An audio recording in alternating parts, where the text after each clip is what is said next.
Assalomu alaykum, hurmatli televizor ko'rguvchilar. Yaxshimsizlar? Dunyo Uyg'ur qurultiyi Tor televiziyasining kunlik xabarlar programmasiga hammanglar xush kelibsizlar. Men riyosatchi Iftixor Abdurashid. Bugun dushanba. Hurmatli ko'rmanlar, tövəndə diqqətinizlər kunlik xabarlar programmamızning tafsilotida bo'lsin. Erkin Asiya Radiosuning Aqsu Ma'rif institutidagi tutqunlar haqida yana ilgirlab ilib borgan aniqlashtirish jarayonida Dunyo Uyg'ur qurultiyining sobiq raisi Dolqin Aysa apandimning Aqsudagi aksiya Yolqin Aysaning 20 yillik kesib o'tilganligi oshkorlandi.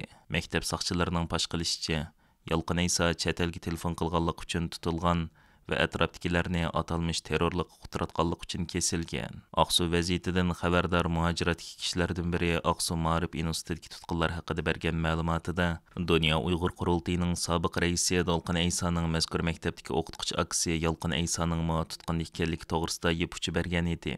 Aqsu shaharlik davlat amonlik soqchi atritining bir siyosiy yetakchisi Yolqin Aysaning delosini o'z tutmaganligi va uni jinoiy ishlar razvedka bo'limiga o'tkazib berilganligini tilga oldi. Ma'lum bo'lishicha, Yolqin Aysa 1984-yili atalmish Şinjan Universitetining matematik fakultetini bitirgandan keyin Aqsu viloyatlik Ma'rif institutida ishga tushgan. Dolqin Aysa apandimning deyishicha, 2017-yildan keyin uning aksi bilan aloqasi uzilgan. Uning oldida dadasining salomatlik ahvoli haqida uning bilan bir necha qatim so'zlashgan. 2019-yili aksining tutqun ekanligi va 20 yillik kesilganligi haqida jamiyatdan g'ayri rasmiy uchur olgan. Aqsudan Erkin Asiya Radiosuning telefon ziyoratini qabul qilgan, ammo o'zini oshkorlashni xohlamagan bir soqchi xodimining deyishicha, 2017-yildagi cho'ng tutqunda Yolqin Aysaning telefon aloqa xotirasidan chet el bilan so'zlashganligi bayqalganligi uchun shu yilning oxiri tutqun qilingan. Bir oycha davom qilgan so'roq jarayonida uning inisi Dolqin bilan so'zlashganda Aqsuda tashkilot qurish va atalmish terrorlik ilib berish haqida ta'lim olganligiga majburiy iqror qildirilgan. O'tgan haftadagi aniqlashlarda mazkur institutning o'qituvchilarining tutqun qilinish jarayoniga maktab soqchi xodimlarining aktiv hamkorlashganligi ma'lum bo'lgan edi. Yuqori uchurlarni dalillash uchun mazkur maktabning soqchi xodimlariga telefon qilingan. Aloqador soqchi xodimlaridan biri Yolqin Aysaning tutilish haqidagi yuqori uchurning to'g'riligini dalilladi. Bu xodim yana Yolqin Aysa haqidagi hukmnomani ko'rganligini tilga oldi. Uning deyishicha, hukmnomada Yolqin Aysa atrofidagilarni tashkilot qurishga va atalmish terrorlik qilishga quturatganlik uchun 20 yillik kesilganligi qayd qilingan. Maktab soqchixonasining yana bir xodimi Yolqin Aysaning atalmish Şinjan Universitetida bil o'qigan ikki savoddishi bilan birlikda sotlanganligini tilga oldi. Ammo u ikki savodishining kimliklari haqida ma'lumot bermadi. Xodimlarning yana deyishicha, Yolqin Aysa navbatda Urumchi 1-cho'ng turmasida jazo o'tamoqda ekan. 2 yilning oldidagi aniqlashlarda Dolqin Aysa apandimning inisi Xushtar Aysaning muddatsiz kesilganligi, uning oldida opsi Ayxon Mamatning lagerda jon uzganligi oshkorlangan edi.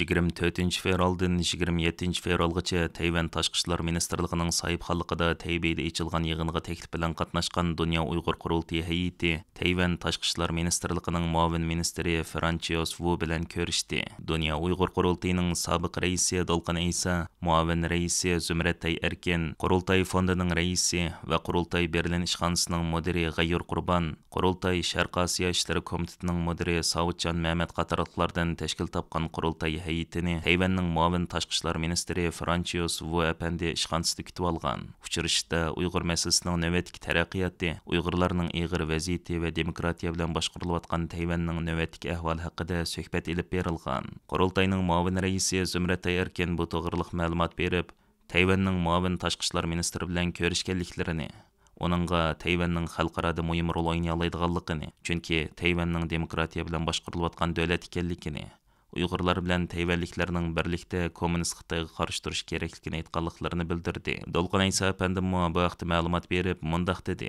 Tayvanning muavin tashqi ishlar ministri bizni ishxonasida kutib oldi. Biz onunğa Dunyo Uyg'ur qurultiyining navbatdagi faoliyatlari, ya'ni BDT, Yevropa parlamenti, Amerika va Yaponiyada ilib borgan faoliyatlari to'g'risida ma'lumot berdik. Tayvanliklar bilan ilib berilgan hamkorliklar to'g'risida so'zlashdik. Xitoyning Uyg'ur, Tibet va Mongol qatorliq millatlarga qaratgan bostirish siyosatlari, Xitoyning chegara halqigan bostirish harakatining chet ellik Uyg'urlarga va Tayvanga bo'lgan ta'siri to'g'risida so'zlashdik. Dolqin Aysa apandi Tayvan tashqi ishlar ministriga kommunist Xitoyning Tayvan, Hong Kong, Uyg'ur va Tibetlarning dushmani bo'lib qolmasdan, balki butkul insoniyatga tahdid paydo qilayotgan bir kuch ekanligini, shunga Xitoy qarshi kurashda Tayvanning Dunyo Uyg'ur qurultayini har jihatdan qo'llash kerakligini o'ttirib qo'ygan. G'ayur Qurban apandimmi bu vaqtda to'xtalib mundaq dedi. Meningcha bu Tayvanning rasmiy davlat organi bo'lgan Tashqi ishlar ministrligining muavin ministrining Uyg'ur hayitini tunji qitim ochiq-oshkor kutib olishi bo'lib hisoblanadi.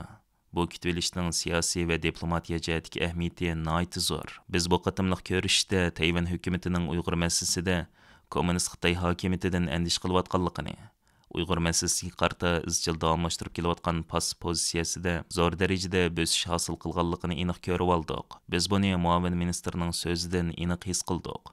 U Uyg'ur xalqining uzun yillardan buyon o'zining erkinligi, hurlik uchun ilib berayotgan kurashlari va qurbonliqlarga opirin etdi. Shundaqla Tayvan xalqining Uyg'ur xalqining do'sti ekanligini, Uyg'ur xalqining haqliq davosini har doim qo'llaydiganligini aniq ifodaladi.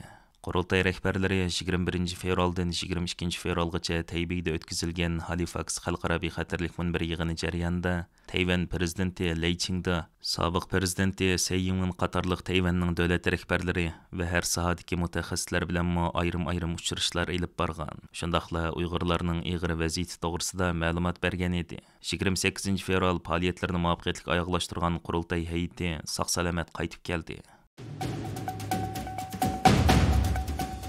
Amerika Avam Palata a'zosi, Davlat Majlisi Xitoy strategik raqobat favqulodda komiteti raisi John Molinar bilan bu komitetning hay'at a'zosi Raja Krishnamurti 27 fevral 40 Uyg'urni Xitoyga o'tkazib bergan Tailand amaldorlarini konkret harakat orqali javobgarlik tortishni chaqirgan. Bu Tailand hukumatining 27 fevral yaqin 11 yildan beri Tailand tutib turilayotgan 40 Uyg'urni Xitoyga o'tkazib berishdan beri tunji qatim Tailand amaldorlarini konkret javobgarlik tortishning talab qilinishidir. Molinar bilan Krishnamurti buning oldida, ya'ni 25 fevral Tailandning Uyg'urlarni Xitoyga o'tkazib berishga tayyorlik qilayotganligiga doir xabarlar tarqalgan mezgillarda bayonot e'lon qilib, Tailand hukumatini ogohlantirgan.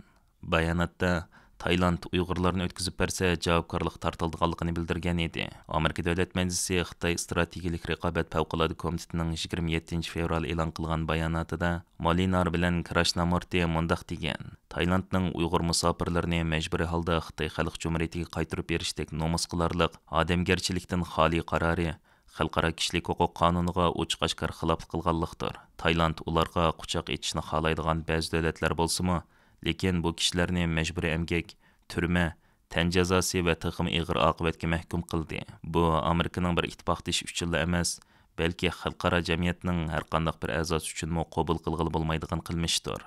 Bayonotda yana bu qarorning chiqarishiga sherik bo'lgan yoki uningda aktiv rol o'ynagan Tailand amaldorlariga embargo jazosi berish, buning bir qismi sifatida konkret harakatlar orqali javobgarlik tortilishi kerak. Dunyo Uyg'urlarning ko'z oldimizda yuz berayotgan irqiy qirg'inchilikqa yoki uning sodir qilg'uvchilariga ko'z yumsa bo'lmaydi. Ba'zi xabarlarda analizchilarning Amerika qarshi tursimi, ammo Tailandning 40 Uyg'urni yana Xitoy qaytarishi, uning Xitoy bilan yaqinlashib, Amerikaga musobiq qo'yganligining signali deb qarayotganligi qayd qilinmoqda. Hürmetli körürmenler, yuqorida diqqatingizga kunlik xabarlar programmamızning tafsilotini sunduq. Keyin qitimliq sonimizgacha ko'rishgacha aman bo'lgaysizlar. Stansimizning YouTube kanaliga a'zo bo'lishni unutmang. Xayr xo'sh.